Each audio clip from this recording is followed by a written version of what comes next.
তো মধ্যবিত্ত ফ্যামিলিদের জন্য বাজারে একটা কোম্পানিরই বিস্কুট ছিল, যার দাম ছিল 10 টাকা।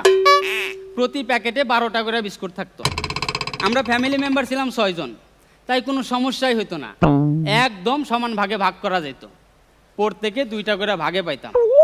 হঠাৎ সব কিছুর দাম বাইরে গেল, কিন্তু আমাদের মতো মধ্যবিত্ত ফ্যামিলিদের কথা চিন্তা করে ওই কোম্পানি বিস্কুটের দাম বাড়ায় নাই, খালি 2টা বিস্কুট কমাই দিছে।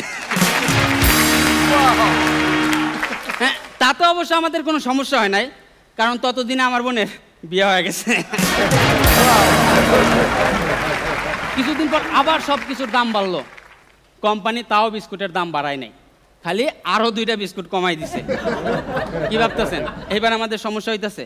না, তাও না, কারণ ততদিনে আমার দাদা আমাদের ছেড়ে চলে গেছে। তার কিছুদিন পর আবার সব কিছুর দাম বাড়লো, কিন্তু কোম্পানি এইবারও বিস্কুটের দাম বাড়াইলো না, খালি আরো 2টা বিস্কুট কমাই দিল। হ্যাঁ, এখন আমাদের সমস্যা হইতেছে, কারণ এখন আমরা ফ্যামিলি মেম্বার 4 জন, আর বিস্কুট থাকে 6টা, তাই ভাগাভাগি করতে এখন আমাদের সমস্যা হয়। হঠাৎ একদিন আমার দাদির বুকে ব্যথা উঠলো, দাদি আমারে 10 টাকা দিয়ে ওষুধ আনতে পাঠাইলো। এখন বিস্কুট খাওয়ার সময় দাদির অনেক মিস করি।